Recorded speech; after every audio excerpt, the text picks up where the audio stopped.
Hello everyone, I am Ankit. So if you are preparing for UPSC Prelims 2026, then this series will help you to clear the CSAT cutoff easily.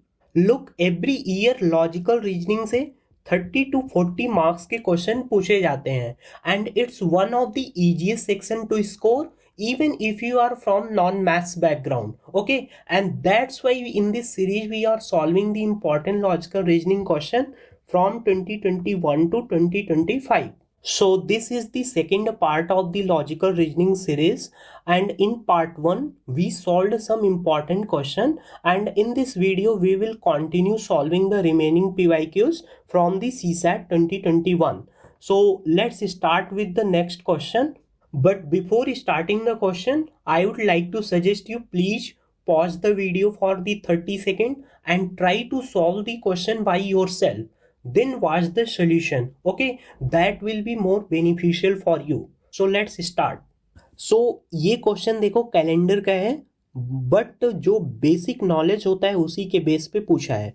तो देखो दो statement दिए हैं and questions पूछा है. ठीक है, अब आपको बताना है कि क्या केवल आप स्टेटमेंट 1 से आंसर कर सकते हो या केवल स्टेटमेंट 2 से आंसर कर सकते हो, या आपको दोनों स्टेटमेंट रिक्वायर्ड है टू आंसर द क्वेश्चन, या आपको कोई भी स्टेटमेंट से आप आंसर नहीं कर सकते, मींस डेटा सफिशिएंट ही नहीं है. ठीक है, तो अब पढ़ लेते हैं क्या बोला है. स्टेटमेंट 1 बोल रहा है the last day of the month is Wednesday, यानी लास्ट डे. अब देखो जनवरी से दिसंबर तक जो मंथ होता है, कोई मंथ 30th का होता है, कोई 31st का होता है, कोई 28 या 29 होता है, डिपेंडिंग ऑन द ईयर. ठीक है, तो आप बता सकते हो अगर स्टेटमेंट बोला है कि लास्ट डे वेडनेसडे है, तो पता नहीं वो 30th डे होगा या 31st होगा या 28 होगा या 29th होगा. क्या बता सकते हैं इसमें? नहीं बता सकते. ठीक है, अब स्टेटमेंट 2 पे चलो. स्टेटमेंट 2 बोला है कि third Saturday of the month was the 17th day, यानी मंथ जो भी है उसका जो 17th डे था वो क्या था? थर्ड सैटरडे था, यानी सैटरडे. क्वेश्चन क्या पूछा है? What day is the 14th of the given month. आपको 14th डे पूछा है, तो क्या आप स्टेटमेंट 1 से बता सकते हो 14th डे क्या होगा? क्योंकि हमें यही नहीं पता कि वो मंथ 30 डे का है या 31 डे का है या 28 डे का है. ठीक है, हमें कुछ भी इंफॉर्मेशन उसके बारे में पता नहीं है. So we can't answer by using the statement 1 alone. तो आपका स्टेटमेंट 1 क्या है? रॉन्ग हो गया, यानी स्टेटमेंट 1 से आप आंसर नहीं कर सकते. स्टेटमेंट 2 चेक कर लेते हैं. Third day of the month was the 17th day, यानी यहां से आपको पता चल गया कि जो 17th डे है that was the Saturday. Okay, now move towards the 14th day. तो इसका मतलब जो 16th डे है वो क्या है आपका? फ्राइडे. देन 15th क्या है? थर्सडे. देन 14th क्या है आपका? वेडनेसडे. सो यहां से आप आंसर कर सकते हो कि 14th day of the month क्या है. Okay, so that means the statement 2 alone is sufficient to answer the question. तो यहां से आपका ऑप्शन कौन सा करेक्ट हुआ? Option number B. Okay, so these are the basic questions of the calendar जो कि आप गिवन इंफॉर्मेशन से ही सॉल्व कर सकते हो. ठीक, सो नेक्स्ट क्वेश्चन है कैलेंडर का. अब देखो जो 2021 में है, यहाँ से जो है 2 क्वेश्चंस कैलेंडर के आए हैं. ठीक है, तो ये क्वेश्चंस मैं आपको कैलेंडर पढ़ाने के बाद सॉल्व कराऊंगा. ठीक है, क्योंकि यहाँ पे कुछ बेसिक कॉन्सेप्ट हैं जो आपको पता होने चाहिए. ठीक, तो अभी हम ये क्वेश्चन लीव कर रहे हैं. Okay, so now next question है आपका सिलोजिज्म पे. अब देखो जो हमने पहले सॉल्व किया वेन डायग्राम की हेल्प से, फर्स्ट 2 क्वेश्चन सेम उसी पे बेस है. इसमें देखो सेम ही स्टेटमेंट दिया गया है एंड कुछ कंक्लूजन दिए गए हैं. ठीक है, अगर आप पहले से ही सॉल्व किए हो तो आपको ये सारी चीज़ें बहुत पढ़ने की नीड नहीं है. ठीक है, आपको पता है कि ये क्वेश्चन सिलोजिज्म का है, आप डायरेक्ट प्रोसीड कर सकते हो. तो देखो इसमें क्या पूछा है, सम ग्रीन्स आर ब्लू. अब देखो ये हैं आपके ग्रीन और ये हैं ब्लू. ठीक है, तो इसको हम रिप्रेजेंट कर देते हैं, ग्रीन को G से, ब्लू को B से. ठीक है, यानी कुछ ग्रीन का पार्ट जो है वो ब्लू है. Statement 2 some blue are black. अब देखो इस केस में क्या होगा, ये जो ब्लू है ये ब्लैक है, हो सकता है ब्लू का ये पार्ट ब्लैक हो, ठीक है, हो सकता है ब्लू का ये पार्ट ब्लैक हो, कुछ सर्टेन नहीं दिया है, ठीक है। अब इसको नंबरिंग कर लेते हैं, 1 2 3 4 5 6 एंड 7। अब देखते हैं कंक्लूजन। कंक्लूजन में पूछा सम ग्रीन्स आर ब्लैक। अब देखो ग्रीन का पार्ट क्या है, ग्रीन में क्या है 1 2, ठीक, ब्लैक क्या है 2 3 एंड 4, सॉरी ये है आपका ब्लू, ये है ब्लैक, ठीक है। तो देखो some greens are black, green 1 2 and black क्या है आपको 4 5, 4 एंड 5, या आपका हो सकता है 6 7। तो क्या कुछ ग्रीन का पार्ट ब्लैक हो सकता है, तो ऑप्शन इज इनकरेक्ट। कंक्लूजन जो है आपका क्या है, रॉन्ग है, ठीक है। उसके बाद ये नो ग्रीन इज ब्लैक, तो आप देखो ग्रीन क्या है 1 2 एंड ब्लैक क्या है 4 5। तो आप इस डायग्राम से क्या बोल सकते हो, इन्होंने बोला था 2 में सम ब्लूज आर ब्लैक। अब ये जो कुछ ब्लू ब्लैक है, ये आपका डायग्राम यहां से भी हो सकता है कि ये जो ब्लू के पार्ट हैं ये ब्लैक हो, तो हो सकता है कि इसमें जो है कुछ ग्रीन जो है ब्लैक के पार्ट हो जाए, ठीक है। तो कंक्लूजन 2 भी क्या है आपका रॉन्ग है, समझ रहे हो आप। उसके बाद थर्ड देखते हैं ऑल ग्रीन आर ब्लैक। तो क्या सारे ग्रीन जो है ब्लैक के पार्ट है, ऑब्वियसली नॉट। आप इस डायग्राम से देखो, वेन डायग्राम से। उसके बाद पूछा ऑल ब्लैक्स आर ग्रीन, तो क्या ब्लैक के सारे पार्ट ग्रीन है, ऑब्वियसली नॉट, ठीक है। तो आप इस डायग्राम से देखो, आपको क्लियर है कि ये ब्लैक या तो ये हो सकता है, या ये हो सकता है, या इसका कुछ पार्ट है। तो क्या ऑल ब्लैक और ग्रीन हैं, सारे ब्लैक ग्रीन हो सकते हैं, नहीं। तो इसका आंसर क्या है, option D, neither conclusion 1 nor 2 and nor 3, ठीक है। यानी चारों में से कोई भी कंक्लूजन राइट नहीं है, ओके।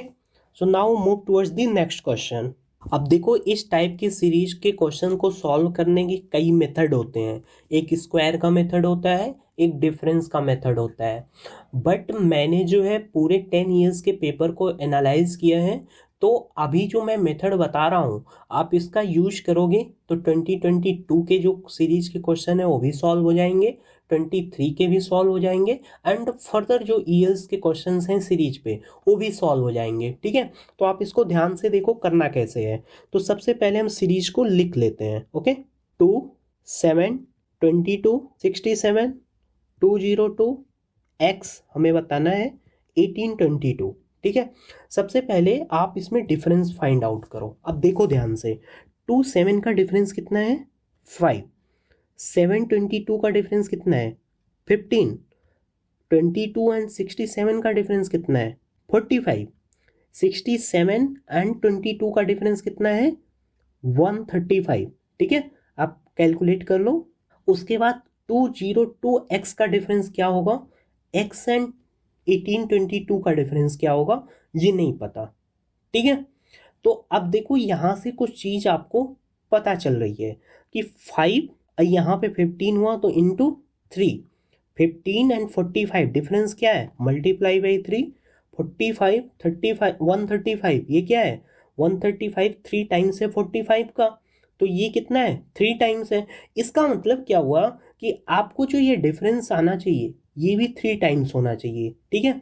तो 135 में आप 3 का मल्टीप्लाई करोगे कितना होगा 405, ठीक है। तो 405 ये डिफरेंस आपका 405 आना चाहिए। तो ये जो x है x क्या होगा 405 प्लस 202 607, ठीक है। तो ऑप्शन सी, आप इसको भी कैलकुलेट कर सकते हो कि अगर x 607 है तो क्या 1822 ये सेम पैटर्न को फॉलो कर रहा है या नहीं कर रहा है, ठीक है। तो 135 में 3 का मल्टीप्लाई किया 405, अगेन 3 का मल्टीप्लाई करो तो कितना होगा 1215। तो क्या इन दोनों का डिफरेंस 1215 आ रहा, यस। 1822 एंड माइनस 607 कितना हुआ 1215, मीन्स सेम पैटर्न फॉलो कर रहा है, ठीक है। तो आंसर इज सी, ठीक है। आप बताओ अगर इसको पहले से सॉल्व किए हो तो इसको 30 सेकेंड मैक्सिमम जो है आपको 1 मिनट लगेगा सॉल्व करने में, ठीक है।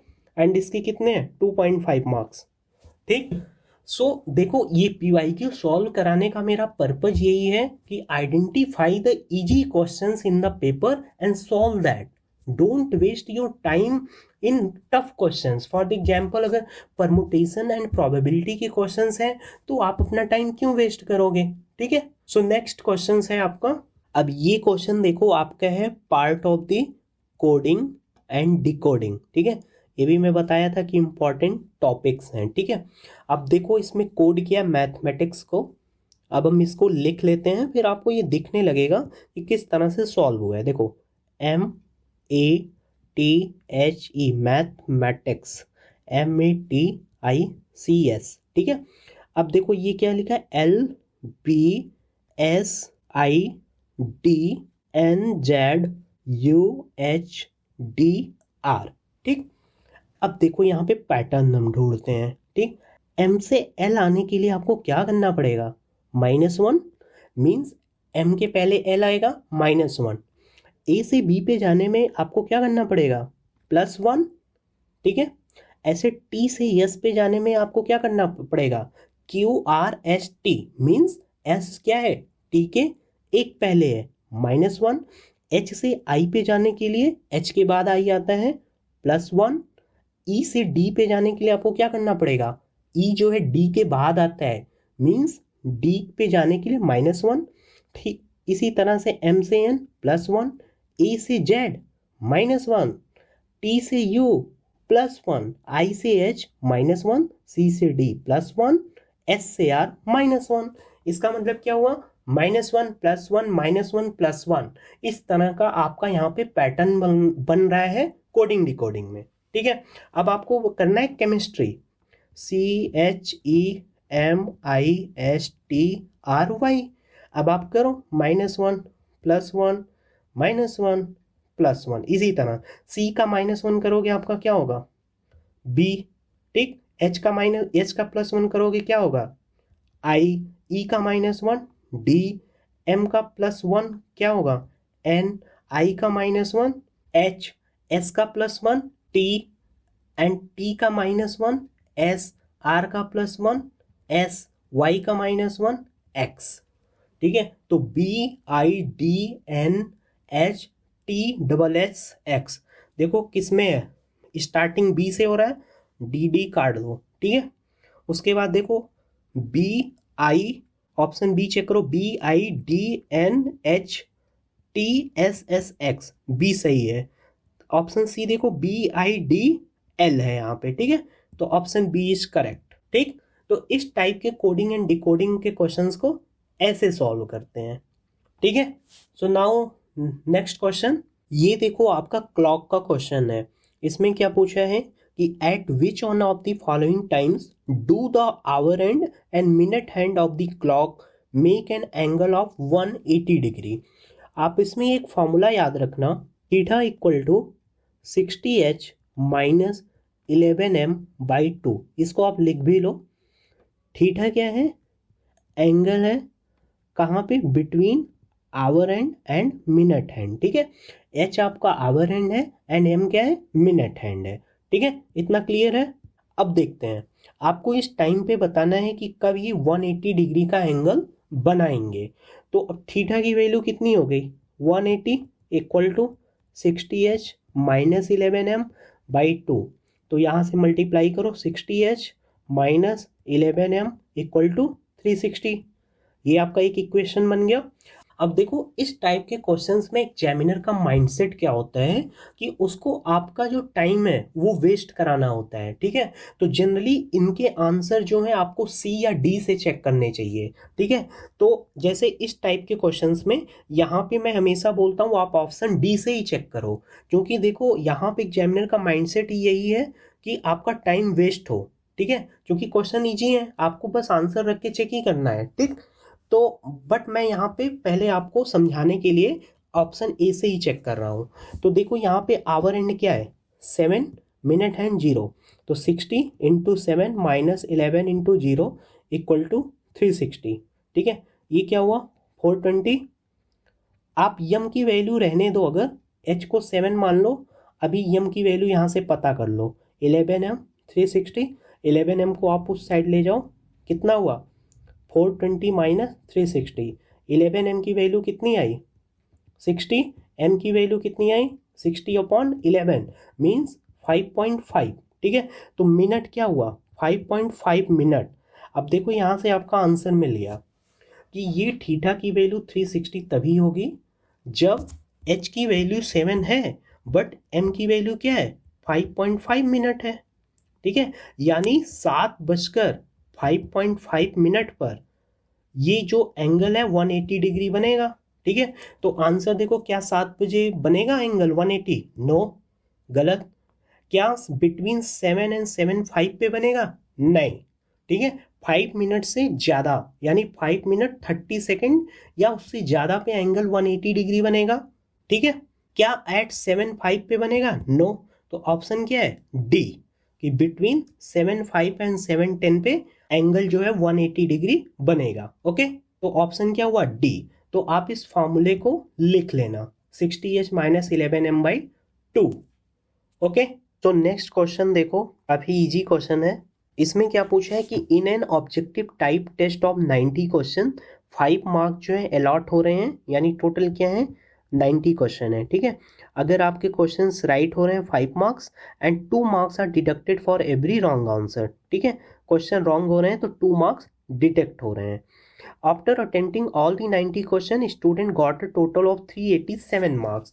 What is the number of incorrect response? ठीक है, तो देखो टोटल क्या है 450 मार्क्स का क्वेश्चन है। ठीक है, अब स्टूडेंट को मिले कितने 387 मार्क्स, यानी इनके कितने मार्क्स डिडक्ट हुए हैं 10 में से 7 गया 3 एंड यहाँ पे 4, 14 में से 8 गया 6, यानी इनकी टोटल 63 मार्क्स डिडक्ट हुए हैं। ठीक है, अब देखो 5 मार्क्स तो वैसे ही 1 क्वेश्चन पे रॉन्ग है और आपने माइनस मार्किंग कितना है 2 मार्क्स है फॉर एवरी रॉन्ग क्वेश्चन, तो +2 7, यानी एक क्वेश्चन रॉन्ग होने पे 7 मार्क्स डिडक्ट हो रहे हैं। टोटल जो मार्क्स डिडक्ट हुए हैं वो कितने हुए 63। एक क्वेश्चंस के लिए 7 मार्क्स हैं तो नंबर ऑफ क्वेश्चन कितने हो गए 9। ठीक है, मींस 9 क्वेश्चन जो हैं इनकरेक्ट थे। ठीक है, समझ में आ गया आपको? कहीं पे भी प्रॉब्लम होगी आप तुरंत कमेंट सेक्शन में पूछ लेना। Okay, so now move towards the next question.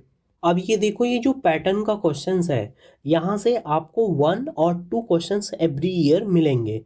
तो इस टाइप के क्वेश्चंस में आपको करना क्या होता है, सबसे पहले आप नंबर ऑफ द लेटर देखो, तो 1 2 3 4 5 6 7 8 9 10 11 12 13 14 15 16 17 18।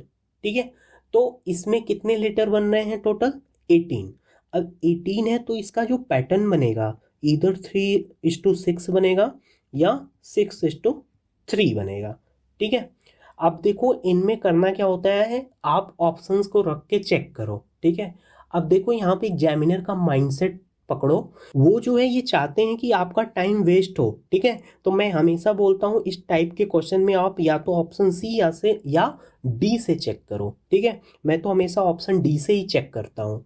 ठीक, तो चलो चेक करते हैं ऑप्शन डी से। ठीक है, तो डी में क्या है A B A and B. ठीक है, अब देखो क्या 6:3 या 3:6 का कोई पैटर्न बन रहा है, A B B A B A B B A B A B B A B A B B A B. ठीक है, इसका मतलब यहाँ पे जो पैटर्न है 3:6 का नहीं बन रहा है। अब हम 6:3 का देखेंगे। ठीक है, तो 2 4 6, ये देखो एक हो गया, देन 2 4 6, ये 2 हो गया, रिमेनिंग ये हो गया। ठीक है, अब देखो क्या बन रहा है A B B A B, then A B B A B A B B A B. तो देखो यहाँ पे पैटर्न क्या है सेम है, तो आंसर क्या है आपका डी। सपोज आपका आंसर डी नहीं होता तो सी को चेक करो। ठीक है, बट इस टाइप के क्वेश्चन में आप कभी भी ऑप्शन ए से स्टार्ट मत करना। ठीक है, क्योंकि देखो अगर मैं भी एग्जामिनर होता या आप भी होते, आप भी सोचते कि स्टूडेंट का जो है इसमें टाइम वेस्ट कराओ। ठीक है, तो आप पहले ए को चेक करते, फिर बी को, फिर सी, देन आप डी पे आते, तो वहाँ पे आपका 3 to 4 मिनट खत्म हो जाता। ठीक है, तो आप डी से ही चेक करना, डी से देन सी पे जाओ। ओके, तो नेक्स्ट क्वेश्चन अब देखते हैं। So this is the last question of the logical reasoning part. So देखो इस क्वेश्चन में क्या पूछा है कि Joseph visit the club on every 5th day, Harsh जो है विजिट करते हैं on every 24th day, while Sumit visit on every 9th day. If all three of them met at a club on a Sunday, then on which day will all three of them meet again? तो इस type के questions में देखो आपको करना क्या है, वो संडे को एक साथ मिल रहे हैं, ठीक है।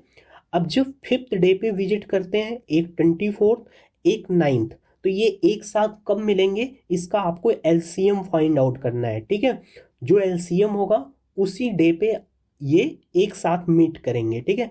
इसका एलसीएम आप निकाल लो, 5 12 9, 2 5 6 9, 2 5 3 9, 3 5 3 3, ठीक है, 3 5 1 1। आई होप एलसीएम आप सभी को आता होगा, 1 1 1। अब इसका एलसीएम कितना हो गया, एलसीएम इक्वल टू 2:2 इंटू 2 3 3 5, तो 2 2 जा 4 2 जा 8 3 24 3 72 5 360। मीन्स ये 360th डे पे जो है एक दूसरे से मिलेंगे साथ में, ठीक है। तो आपको बताना है कौन सा डे होगा, यानी जो संडे प्लस 360। अब 360th डे क्या होगा, इसके लिए आपको कैलेंडर का नॉलेज होना चाहिए। तो देखो 1 वीक में 7 डे होता है, तो आप इससे डिवाइड करो, तो 360 में जब आप 7 का डिवाइड करोगे 35 1 0 7 1 3, ठीक है। इसका मतलब 51 वीक प्लस 3 डेज, ठीक है। तो अगर आपको डे कैलकुलेट करना है तो डे यहां से क्या मिला, संडे प्लस 3 डेज, ठीक है। क्योंकि ये तो 51 वीक कंप्लीट हो गया, तो संडे प्लस 3, तो संडे प्लस 3 क्या होगा, Sunday then 1 Monday, 2nd Tuesday and 3rd Wednesday, ठीक है। तो आंसर है वेडनेसडे, ठीक है। सो आई होप आपको समझ में आ गया होगा। इसमें देखो एलआर में टोटल 21 क्वेश्चन पूछे गए हैं 2021 में, ठीक है। 42 मार्क्स का इसका वेटेज है। मैंने इसमें से आपको 19 क्वेश्चंस करा दिए, 2 क्वेश्चंस मैंने छोड़े हैं जो कि कैलेंडर के हैं, और ये मैं तब सॉल्व कराऊंगा जब मैं आपको कैलेंडर थोड़ा अच्छे से पढ़ा दूंगा, ठीक है। तो आप देखो कि सो इन 19 क्वेश्चन में से 15 क्वेश्चन ऐसे थे जिनको आप इजीली सॉल्व कर सकते हो, ठीक है। एंड 2 क्वेश्चन जो कैलेंडर के हैं वो भी इजी हैं। तो ये जो 34 मार्क्स हैं लॉजिकल रीजनिंग के, इवन आप मैथ्स बैकग्राउंड के नहीं हो तो भी आप इसको स्कोर कर सकते हो, ठीक है।